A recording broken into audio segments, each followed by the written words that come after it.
Hello everyone, this is the second video about Jung and Beyond the Purple Zenith.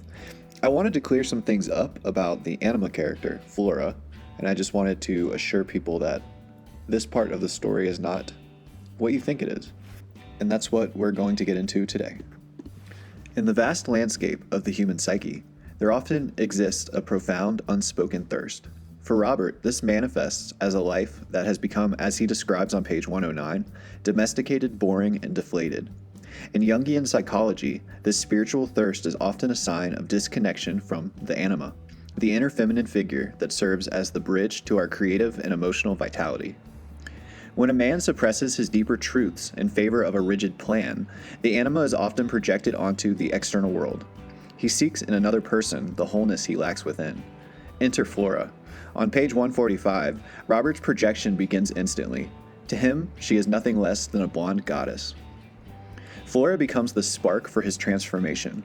Their encounter on page 156 acts as a literal ignition. As Robert later realizes on page 202, that brief half hour was the first brick laid in the construction of a new destiny that he was actually built for. Through her, he begins to touch the passion he had buried. But projection can be a double-edged sword.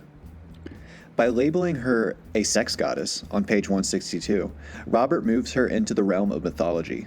Jung believed that if the anima is misunderstood, she leads to obsessive carnal distractions rather than soul growth. Robert is not yet seeing Flora the human. He is seeing Flora the archetype. The ultimate goal of individuation is to stop the projection and integrate the anima's qualities into one's own personality. On page 231, we witness Robert's breakthrough. The text tells us he didn't need the validation of a sex goddess to feel full anymore. The fullness is no longer external. It has been internalized. Robert finally chooses to leave the dirt mound of his old life behind. He moves toward the deep horizon on page 231, not following Flora, but walking his own path. He has integrated the instability and fire she represented into his own spirit. Robert reaches the zenith of his own consciousness. He has transformed his spiritual thirst into a self-sustaining well. By integrating his anima, he has moved from a domesticated existence to a state of metaphysical wholeness.